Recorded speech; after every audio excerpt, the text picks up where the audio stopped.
The official Voice to Parliament yes and no pamphlets are here to help voters decide how to vote in the upcoming referendum. Let's take a look. So both campaigns have now officially launched. The Yes campaign copped some flack for launching the same day as the start of NAIDOC week, while the No campaign is aiming to target the same conservative and religious voters who voted against the marriage equality plebiscite back in 2017.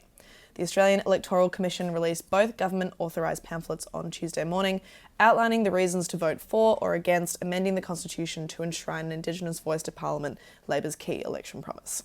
The pamphlets, which must be no more than 2,000 words each, will be posted to every household in Australia no later than 14 days prior to the referendum at a cost to taxpayers of $10 million. And we still don't have a date for the referendum, by the way.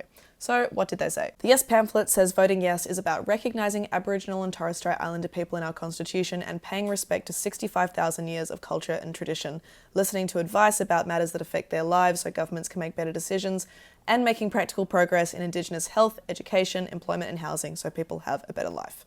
It offers 8 reasons to vote yes, for a better future for all Australians and for unity, hope and to make a positive difference. These reasons include the fact that this idea didn't come from politicians, that listening to people affected means better results and also saves taxpayer money, and it brings our country together.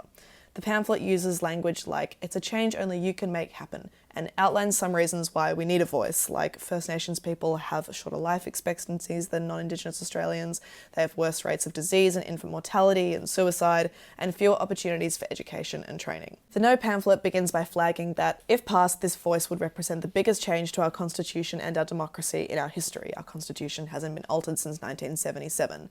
It says it's legally risky with unknown consequences, and it would be divisive and permanent. It offers 10 reasons to vote no, starting with the legal risk, because this voice hasn't been road tested and there are no comparable constitutional bodies like this anywhere in the world, as well as the lack of specific details on how it will operate that we won't find out until much closer to the vote. While the Yes flyer says the voice will unify us as a nation, the No flyer highlights the divisiveness of it, that it splits us into 2 camps.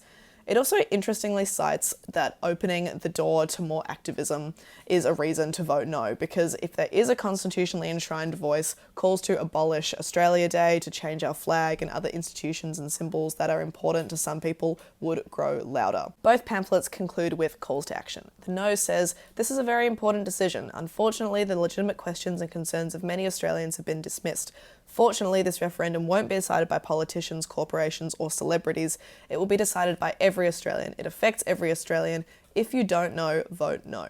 The Yes says we can vote yes to be part of a great unifying moment that will bring about a better future. Let's vote yes for recognition, listening and better results. Let's vote yes to ensure Aboriginal and Torres Strait Islander people live better lives with more opportunities for their children.